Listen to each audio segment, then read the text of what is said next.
TV publik daerah Indonesia, lahir dari insan pewarta profesional, mengudara di bumi pertiwi, wujud ketahanan dan sumber informasi bangsa.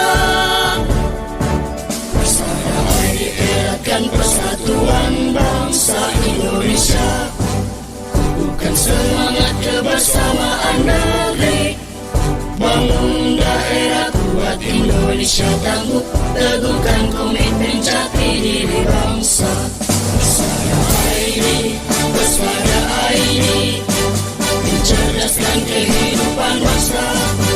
Persada ID, Persada ID, bangun daerah kuat Indonesia tangguh, korbankan semangat persatuan dan kesatuan untuk daerah maju Indonesia jaya, singkirkan perbedaan, jauhkan pertikaian. Persada ID pilar budaya bangsa, Persada ID pilar budaya bangsa, Persada ID pilar budaya bangsa.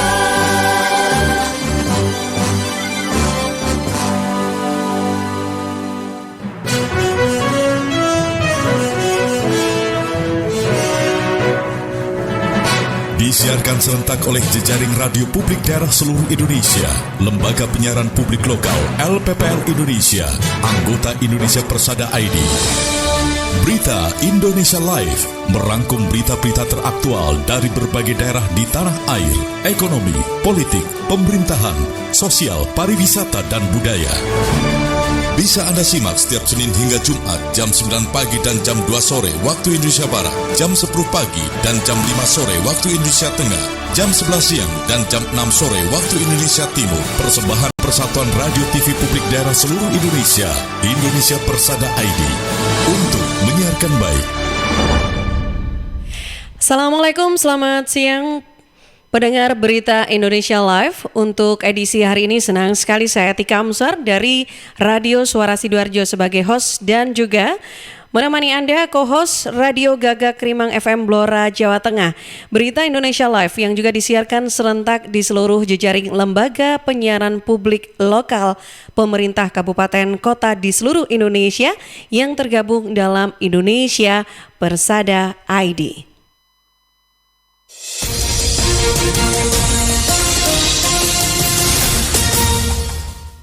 Baiklah pendengar Indonesia, untuk informasi pertama dalam sesi pertama ini akan disampaikan oleh rekan Fani Azila dari Langkisau FM, Kabupaten Pesisir Selatan Sumatera Barat.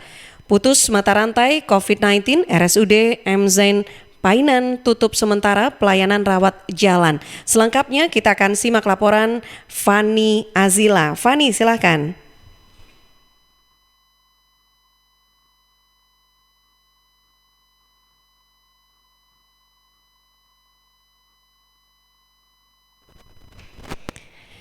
Baik, kita akan coba tersambung bersama dengan Fani Azila dari Langkisau FM, Sumatera Barat, yang mengabarkan bahwa putus mata rantai COVID-19, RSUD M. Zain Painan tutup sementara pelayanan rawat jalan. Fani, silakan.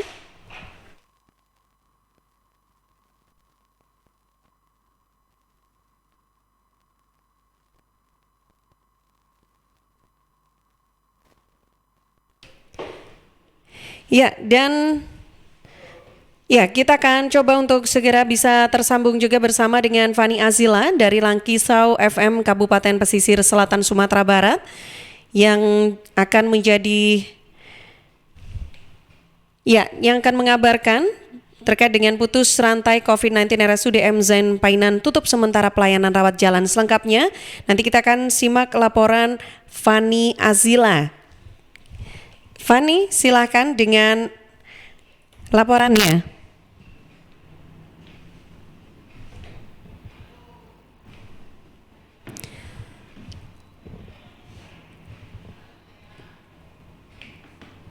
Ya, baik, Fani silakan.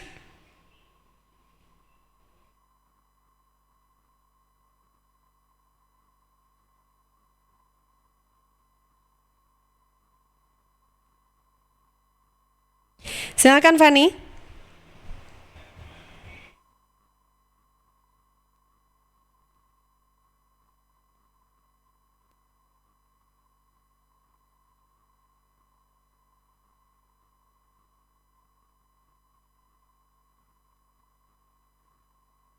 Baik, karena belum bisa tersambung bersama dengan Fani Azila dari Langkisau FM Kabupaten Pesisir Selatan Sumatera Barat, kita akan bergabung bersama dengan Abdul Halim dari Suara Tabalong FM Kabupaten Tabalong, Kalimantan Selatan, mengabarkan bahwa kampanye pemilihan gubernur dan wakil gubernur Kalimantan Selatan akan dibubarkan jika tidak patuhi protokol kesehatan pada Perbup nomor 26 tahun 2020. Abdul Halim, silakan dengan laporan selengkapnya.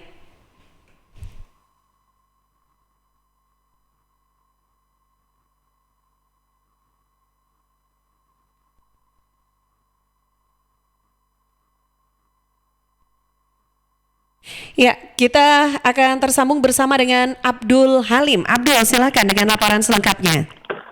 Baik, pendengar LPPL Indonesia, Bupati Tabalong Haji Anang Syahpayani menegaskan pelaksanaan kampanye Pilkada Gubernur dan Wakil Gubernur Kalimantan Selatan harus tetap dilaksanakan dengan mengedepankan protokol kesehatan. Seperti yang sudah tertuang dalam Peraturan Bupati Tabalong nomor 26 tahun 2020. Jika ada yang melanggar, pihaknya tidak akan segan-segan membubarkan kampanye tersebut.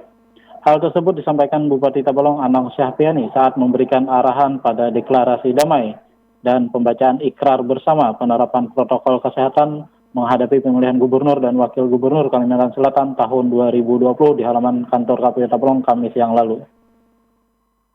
Tapi saya ingin sampaikan sebagai ketua gugus tugas, wakil ketuanya Pak Kapolres, Pak Dandim, Pak Kajari, saya ingin menyatakan ada atau tidak ada peraturan KPU RI tentang upaya untuk mematuhi protokol kesehatan ini, andai kata kegiatan kampanye ini melanggar Peraturan Bupati nomor 26 tahun 2020, maka gugus tugas tidak akan segan-segan untuk membubarkan kegiatan kampanye, ya kan? Karena apa? Karena kita tidak ingin mengambil risiko. Baik, ditambahkan Bupati Tabalong, Peraturan Bupati nomor 26 tahun 2020 intinya adalah bagaimana di Tabalong dapat semakin ketat dalam menerapkan protokol kesehatan. Apalagi menjelang pemilihan gubernur dan wakil gubernur Provinsi Kalimantan Selatan ini harus lebih ditingkatkan lagi. Bupati juga berpesan agar pelaksanaan kampanye dapat dilaksanakan dengan sebaik-baiknya, terlebih dalam situasi darurat pandemi COVID-19, dan yang terpenting tetap prioritaskan kesehatan. LPPL Radio Suara Tabalong, Abdul Halim melaporkan untuk Berita Indonesia Live. Ya, baik, terima kasih Abdul Halim untuk laporannya dan sahabat dan juga pendengar. Kita selanjutnya akan juga bergabung bersama dengan Anggoro dari Dimensi Baru FM Kabupaten Lampung Selatan yang mengabarkan Dinas Kesehatan Lampung Selatan akan pantau semua TPS pada Pilkada 9 Desember mendatang. Selengkapnya bersama dengan Anggoro. Silakan Anggoro.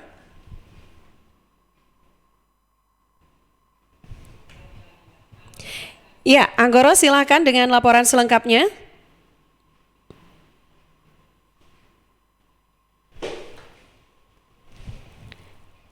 Baik, kita coba hubungi Anggoro dari Dimensi Baru FM Kabupaten Lampung Selatan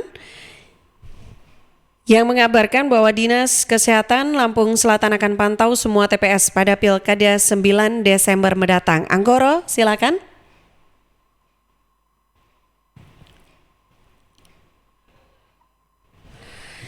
Ya, belum bisa tersambung dengan Anggoro.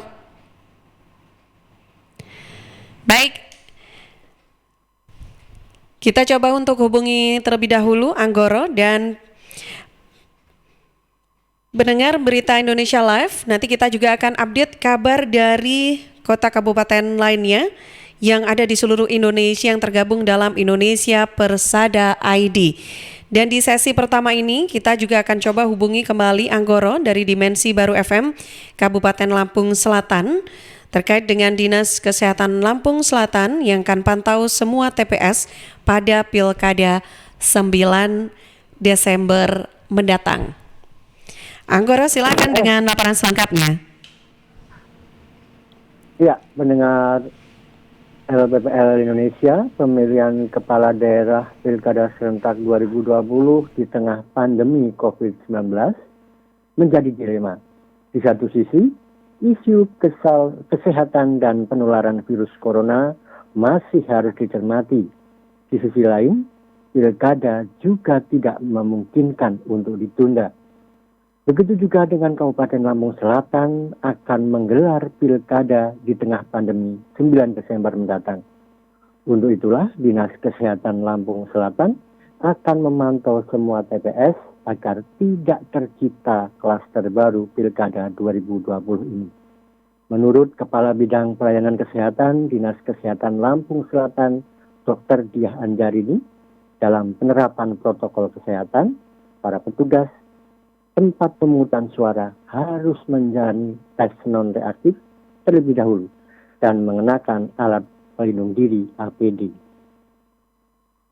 Mereka harus rapid test non-reaktif, semua baru mereka melaksanakan tugasnya. Seluruh petugas ini dalam pelaksanaan pemungutan suara wajib ya melakukan protokol kesehatan, yang antara lain APD, masker, kemudian boleh pakai face shield, sarung tangan plastik.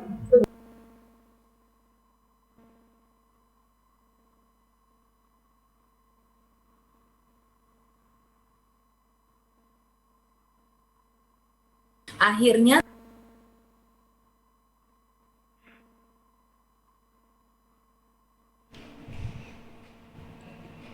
Ya, Anggoro, silakan. Ya, selanjutnya di TPS, selain Dr. Dia, TPS juga harus menyediakan fasilitas cuci tangan, tidak ada kerumunan dan TPS harus di tempat terbuka, terkena sinar matahari, dan sebelum masuk ke TPS, calon pemilih diperiksa suhu tubuh dan tetap menjaga jarak saat menunggu giliran menggunakan hak suaranya.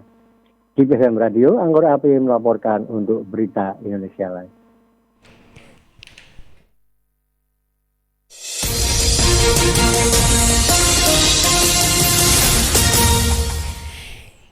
Ya, dan pendengar Berita Indonesia Live, untuk selanjutnya sebelum kita memasuki sesi kedua, kita juga akan menyimak terlebih dahulu dan juga mendengarkan laporan khusus dari Dapur Redaksi Berita Indonesia Live bersama Henti Ludiana.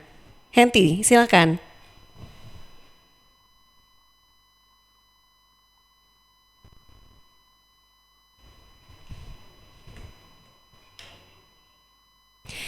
Ya, siang ini pendengar Berita Indonesia Live, sebelum nanti kita juga akan update kabar juga dari kota kabupaten lainnya di seluruh Indonesia. Kita akan simak terlebih dahulu juga untuk laporan khusus dari Dapur Redaksi Berita Indonesia Live. Kali ini kita akan tersambung bersama Henti Ludiana. Henti, silakan.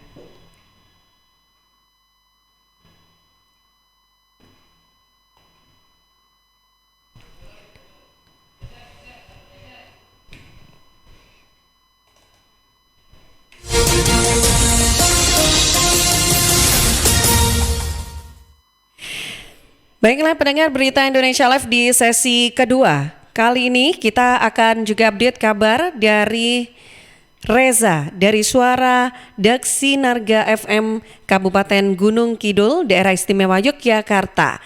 Badan Kepegawaian Daerah Gunung Kidul melaksanakan tes seleksi kompetensi bidang CPNS di JSC. Dan untuk selengkapnya kita akan simak laporan dari Reza. Reza, silakan.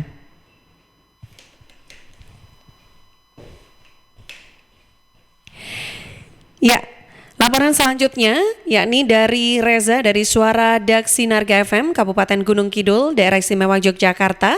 Kita akan coba tersambung bersama Reza pada siang hari ini yang mengabarkan bahwa Badan Kepegawaian Daerah Gunung Kidul melaksanakan tes seleksi kompetensi bidang CPNS di JSC. Selengkapnya bersama Reza. Silakan Reza.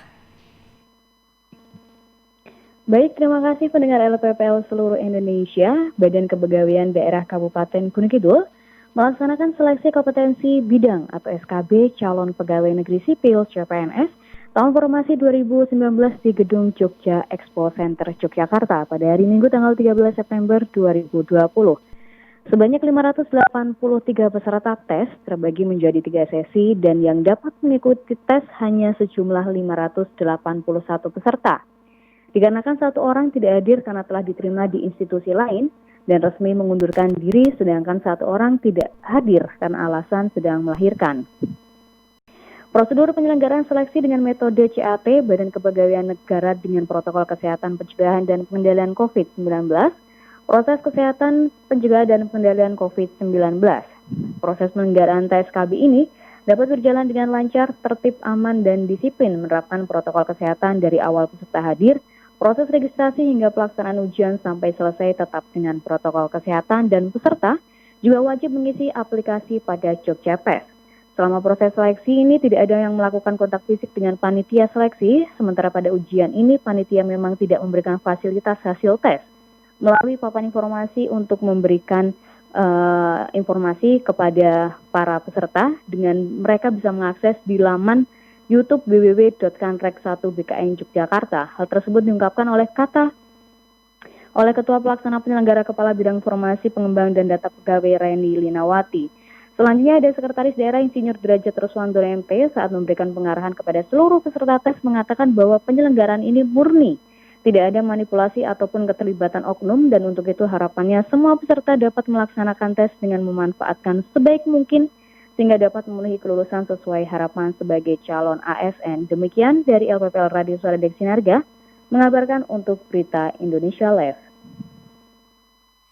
Baik, terima kasih Reza dari Suara Daksinarga FM, Kabupaten Gunung Kidul, Daerah Istimewa Yogyakarta. Dan juga pendengar Berita Indonesia Live, kali ini kita juga selanjutnya akan mengupdate kabar juga atau bergabung juga bersama dengan Kamandanu dari Sebayu FM, Kota Tegal, Jawa Tengah. Mengabarkan bahwa antar instansi di Kota Tegal bahu-membahu bersinergi dan berkolaborasi atasi COVID-19. Kita akan coba tersambung bersama dengan Kamandanu dari Sebayu FM, Kota Tegal, Jawa Tengah. Kabar yang disampaikan kali ini terkait dengan antar instansi di Kota Tegal bahu-membahu bersinergi dan berkolaborasi atasi COVID-19. Ya, Kamandanu silakan. 5 menit lagi. Ya, silakan Kamandanu dengan laporan selengkapnya. Ya, terima kasih. Dan pendengar dari Kota Tegal, Wakil Wali Kota Tegal Muhammad Jumadi ini mengapresiasi seluruh elemen yang telah berkontribusi dalam mengedukasi masyarakat untuk tetap mematuhi protokol kesehatan dalam rangka pencegahan penularan COVID-19 di wilayah Kota Tegal. Menurut Wakil Wali Kota Tegal, Jumadi, setiap hari di Kota Tegal ini akan terus dilakukan sosialisasi, operasi, memakai masker, khusus di wilayah Kota Tegal, dan pemerintah Kota Tegal bersama TNI Polri serta instansi, serta Forkompinda sepakat dan akan terus berkolaborasi untuk menekan angka kasus COVID-19. Minggu kemarin sudah gencar dilaksanakan sosialisasi penggunaan masker dan mulai minggu ini sudah diberlakukan denda bagi masyarakat yang tidak menggunakan masker. Sanksi juga tidak hanya denda berupa uang atau nominal saja, tetapi juga sanksi sosial yang lain. Sanksi denda yang dikenakan yaitu sebesar Rp100.000 sesuai dengan Perwal nomor 13 tahun 2020. Kemudian direvisi Perwal yang baru yakni Perwal nomor 29 tahun 2020. Hal tersebut juga mengacu Instruksi Presiden nomor 6 tahun 2020, Instruksi Mendagri nomor 4 tahun 2020, kemudian anjuran pemerintah Gubernur Jawa Tengah untuk operasi masker dan penegakan disiplin. Wakil Wali Kota Tegal Jumadi meminta agar masyarakat Kota Tegal maupun luar Kota Tegal ini tetap menjaga diri sendiri, keluarganya, tempat kerja dengan mematuhi protokol kesehatan. Pemerintah Kota Tegal mengajak agar terus bergerak dan menjaga serta mengontrol Kota Tegal baik di tiap-tiap lembaga, institusi, TNI Polri. Tentu semua yang dilakukan pemerintah Kota Tegal bersinergi dengan instansi lainnya ini didukung peran serta kesadaran masyarakat. Kota Tegal sebagai percontohan dalam bidang pendidikan penanganan COVID-19 ini perlu dipertahankan agar tidak terjadi klaster baru ataupun penambahan angka kasus. Demikian Kamandanu LPPL Radio Sebayu FM Kota Tegal, Jawa Tengah melaporkan untuk Berita Indonesia Live. Baik, terima kasih Kamandanu dari Sebayu FM Kota Tegal, Jawa Tengah mengabarkan bahwa antar instansi di Kota Tegal bahu-membahu bersinergi dan berkolaborasi atasi COVID-19. Dan pendengar Berita Indonesia Live, untuk informasi atau laporan selanjutnya akan disampaikan di sesi kedua. Akan disampaikan kali ini oleh Lina dari Magetan Indah FM, Kabupaten Magetan, Jawa Timur. PDAM Lawu Tirta Magetan membuka seleksi Direktur Administrasi dan Keuangan. Kali ini kita akan update kabar selengkapnya juga dan mendengarkan kabar selengkapnya bersama Lina. Silakan Lina. Baik, terima kasih para pendengar LPPL di seluruh Indonesia. Pemerintah Kabupaten Magetan berencana membuka kembali seleksi calon direksi perusahaan daerah air minum atau PDAM Lawu Tirta untuk mengisi slot Direktur Administrasi dan Keuangan. Hal tersebut dilakukan sebab kosongnya kursi direksi setelah Direktur Keuangan yang sebelumnya menjabat yakni Gianto telah berpulang pada hari Kamis tanggal 10 September lalu dengan meminta petunjuk Bupati Magetan selaku KPM PDAM Lawu Tirta dan mengacu pada Peraturan Menteri Dalam Negeri Nomor 37 Tahun 2018 tentang pengangkatan dan pemberhentian anggota Dewan Pengawas, anggota Komisaris dan anggota Direksi BUMD serta Peraturan Pemerintah Nomor 54 Tahun 2017 tentang Badan Usaha Milik Daerah. Proses pengisian direksi dilakukan melalui seleksi. Demikian informasi yang dapat saya sampaikan dari Magetan. Lina, LPPL Radio Magetan Indah, Magetan, Jawa Timur untuk Berita Indonesia Live. Baik, terima kasih Lina dari Magetan Indah FM, Kabupaten Magetan, Jawa Timur.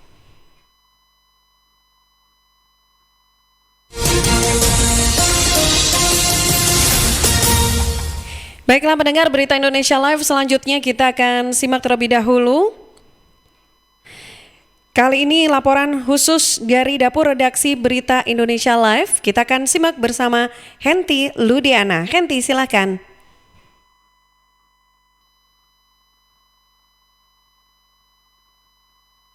Ya, Henti, silakan.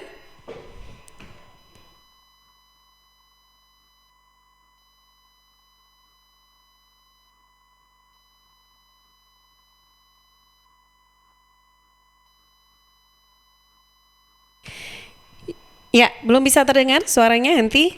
Boleh dicek kembali Henti? Silakan Henti. Halo, dengan lapor. Ya, silakan Henti.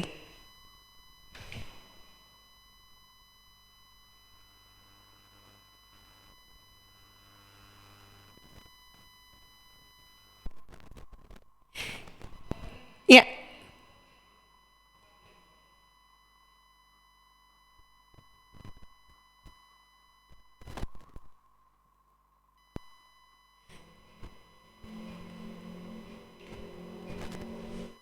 Baik, kita coba untuk tersambung bersama Henti Ludiana dengan laporan khususnya dalam Berita Indonesia Live edisi hari ini.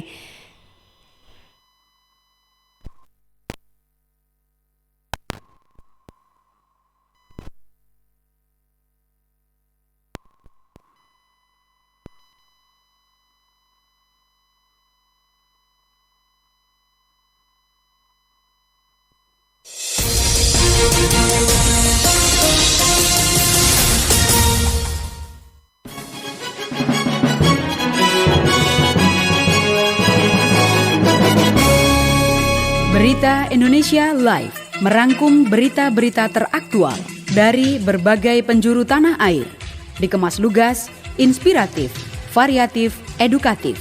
Produser acara LPPL Radio Slawi FM Kabupaten Tegal, Jawa Tengah. Co-produser LPPL Radio Mardika FM Kota Blitar, Jawa Timur. Redaktur pelaksana Sasaraina FM Kepulauan Mentawai, Sumatera Barat. Gagak Rimang FM Blora, Jawa Tengah. dan Suara Ngawi FM Jawa Timur. Disiarkan serentak oleh 58 lembaga penyiaran publik lokal, anggota Persatuan Radio TV Publik Daerah seluruh Indonesia, Indonesia Persada ID. In Radio Pangkal Pinang, Kepulauan Bangka Belitung, Gemar Randik FM Musi Banyu Asin Sumatera Selatan, Sawah Lunto FM Sumatera Barat, Sonata AM FM Kota Bandung Jawa Barat, Suara Pacitan FM Jawa Timur, Abdi Persada FM Banjarbaru Kalimantan Selatan, Blambangan FM Banyuwangi Jawa Timur, Pesona FM Wonosobo Jawa Tengah, Kanyuruan FM Kabupaten Malang Jawa Timur, Radio In FM Kebumen Jawa Tengah, RPD Kutim FM Kutai Timur Kalimantan Timur, Suara Banjar FM Kalimantan Selatan, Gemilang Kabupaten Magelang Jawa Tengah, Tangerang Radio Banten, Batara FM Barito Utara Kalimantan Tengah, Suara Pasuruan FM Jawa Timur, Magelang FM Kota Magelang Jawa Tengah, RSKK Kupang Nusa Tenggara Timur. Gemilang FM Indragiri Hilir Riau, RPKD Denpasar Bali, Suara Kota Mataram Nusa Tenggara Barat, RSPD Ngada Nusa Tenggara Timur, Radio Publik Mimika Papua, Suara Kampar FM Riau, Magetan Indah FM Jawa Timur, Langkisau FM Pesisir Selatan Sumatera Barat, Suara Sidoarjo MVR 4.0 Jawa Timur, Persada FM Kabupaten Blitar Jawa Timur, Gema Sudirman FM Purbalingga Jawa Tengah, Saruga FM Solok Selatan Sumatera Barat, Suara Tabalong FM Tabalong Kalimantan Selatan, Daksinarga FM Gunung Kidul Yogyakarta, Maros FM Sulawesi Selatan, Buana Asri FM Sragen Jawa Tengah, Suara Giri Menang FM Lombok Barat Nusa Tenggara Barat, Radio Irama FM Purworejo Jawa Tengah, Purobaya FM Kabupaten Madiun Jawa Timur, Guyub Rukun FM Tulungagung Jawa Timur, Giri Suara FM Wonogiri Jawa Tengah, Sergai FM Serdang Bedagai Sumatera Utara, Odan FM Batubara Sumatera Utara, Sebayu FM Kota Tegal Jawa Tengah, Singosari FM Brebes Jawa Tengah, Singosari News FM Ketanggungan Jawa Tengah, Singosari Top FM Paguyangan Jawa Tengah, Bercahaya FM Cilacap Jawa Tengah, Multatuli FM Lebak Banten, Barometer FM Kota Kediri Jawa Timur, Tuntung Pandang FM Tanah Laut Kalimantan Selatan, Suara Praja FM Belitung Kepulauan Bangka Belitung, Hamau FM Kabupaten Gunung Mas Kalimantan Tengah, Lansek Manih FM Sijunjung Sumatera Barat, Ralita FM Pamekasan Jawa Timur.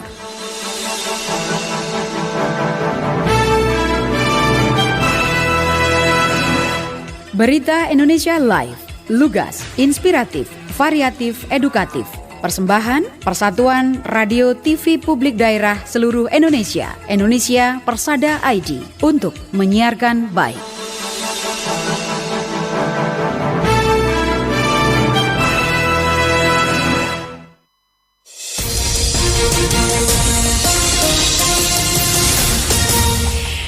Baiklah pendengar Berita Indonesia Live untuk sesi ketiga. Kali ini kita yang pertama akan bergabung bersama Risma Erina dari Persada FM Persada FM Kabupaten Blitar, Jawa Timur. Secara virtual, Bupati Blitar tanda tangani MOU dengan Pemkot Tasikmalaya tentang penyediaan kebutuhan pangan strategis. Selengkapnya bersama Risma Erina. Risma, silakan. Ya, baik. Pemerintah Kabupaten Blitar menandatangani Memorandum of Understanding atau MOU dengan pemerintah Kota Tasikmalaya tentang penyediaan kebutuhan pangan strategis berupa telur ayam. Kegiatan nota kesepahaman ini dilaksanakan secara virtual atau daring di kantor Pemkab Kanigoro pada hari ini. Bupati Blitar Dr. Anies Hajirianto bersinergi dengan Wali Kota Tasikmalaya Budi Budiman terkait pengiriman telur ayam. Diharapkan ke depannya pendistribusian kebutuhan pangan tidak hanya telur ayam saja, tapi juga bahan lain seperti ayam pedaging, telur bebek, dan juga cabai. Mengingat wilayah Kabupaten Blitar merupakan sentra pertanian maupun peternakan, sehingga kerjasama bisa ditingkatkan. Ia optimis jika kolaborasi ini dapat tercapai, maka akan membawa perubahan yang luar biasa, terutama dalam mensejahterakan masyarakat. Bupati menambahkan berdasarkan koordinasi dengan Koperasi Putra Blitar, dalam sehari saja peternak ayam petelur di Kabupaten Blitar bisa menghasilkan kurang lebih sebanyak 1.200 ton. Selain itu, telur ayam asal Blitar juga sebagai pemasok kebutuhan tingkat nasional nomor 2 dari Jabodetabek. Demikian saya Risma Erina dari LPPL Radio Persada FM Kabupaten Blitar melaporkan untuk Berita Indonesia Live.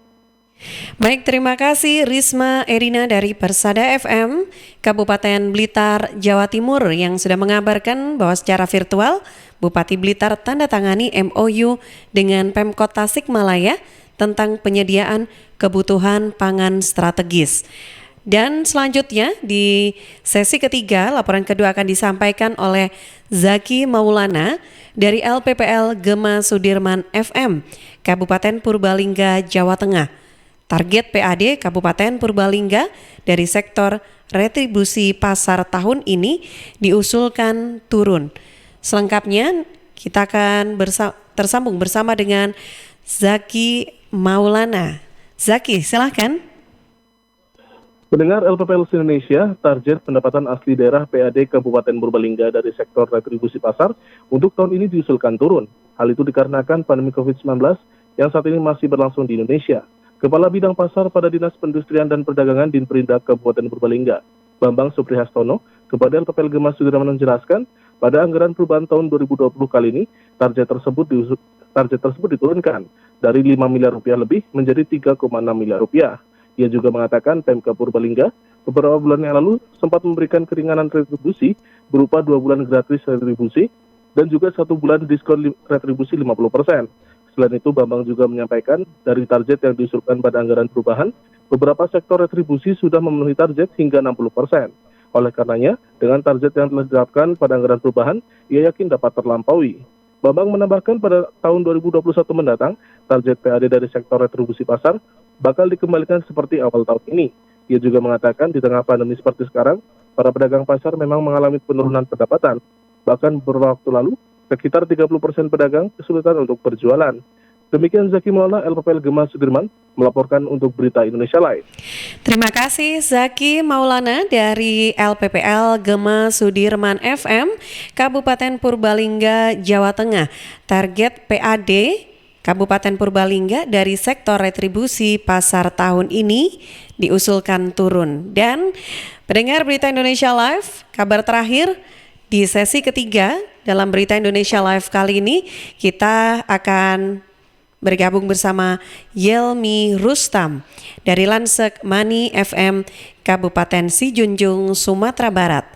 Disdikbud Kabupaten Sijunjung terima kunjungan kerja DPRD Kabupaten Tanjung Barat Provinsi Jambi. Kabar selengkapnya akan disampaikan oleh Yelmi. Silakan Yelmi. Baik, terima kasih. Pendengar LPPL, selamat siang. Dinas Pendidikan dan Kebudayaan Kabupaten Sijunjung menerima kunjungan kerja DPRD Kabupaten Tanjung Jabung Barat Provinsi Jambi di Aula Dinas Pendidikan pada hari Kamis 10 September 2020. Kunker ini merupakan konsultasi dan koordinasi terkait program pendidikan di Kabupaten Sijunjung, khususnya pendidikan anak usia dini. Syamsul Bahri selaku Sekretaris Dinas Dikbud menyebutkan kunjungan ini dipimpin Ketua Komisi 1 membidangi pendidikan yakni Haji Suhak Mary SH. Khusus dalam pemberian insentif PAUD atas kepedulian tinggi, pemerintah daerah Sijunjung mulai tahun 2012 telah mengalokasi anggaran. Untuk itu Syamsul Bahri menyebutkan Kepala Dinas Dikbud Sijunjung mengajak DPRD Tanjung Jabung Barat selalu bekerja sama dengan pemerintah Sijunjung dalam memajukan pendidikan, khususnya mewujudkan PAUD berkualitas menuju Indonesia Emas 2045. Beberapa hal yang dikonsultasikan terkait pengelolaan PAUD di Sijunjung antara lain, kebijakan anggaran bantuan PAUD khususnya melalui dana APBD, transparansi dan mekanisme pengelolaan keuangan yang didanai melalui APBN, standarisasi kompetensi pendidikan PAUD, pemenuhan standar pelayanan minimal, dan yang lebih khusus lagi terhadap kesejahteraan pendidikan PAUD. Ramrel SHMM selaku Kepala Dinas di kesempatan itu juga memaparkan profil Kabupaten Sijunjung RPJMD dan Renstra Dinas secara rinci terhadap profil PAUD Sijunjung dari awal 2007 yang dimulai dengan PAUD dan beberapa prestasi yang telah dicapai sampai saat ini. Prestasi ini ditandai dengan beberapa penghargaan yang diterima, seperti 4 kali rekor muri, cipta lagu terbanyak, melukis terpanjang, pembuatan AP dengan bahan limbah, penampilan kreativitas anak PAUD berpakaian unik, dan penghargaan kepada Bupati Yusfir Arifin beberapa kali diminta sebagai narasumber di tingkat nasional, demikian juga Bunda PAUD N. Yusfir Arifin. Demikian informasi ini, Yelmi Rustam dari LPPL Radio Lansek Manis Sijunjung, Sumatera Barat untuk Berita Indonesia Live.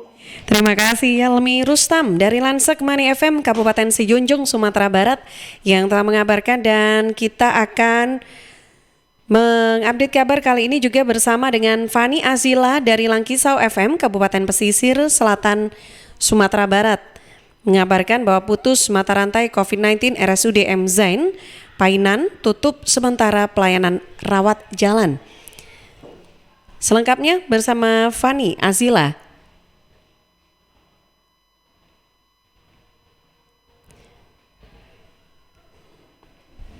Kita coba tersambung kembali bersama dengan Fani Azila dari Langkisau FM Kabupaten Pesisir Selatan, Sumatera Barat yang mengabarkan bahwa putus mata rantai COVID-19 RSUD M. Zain Painan tutup sementara pelayanan rawat jalan. Fani, silakan.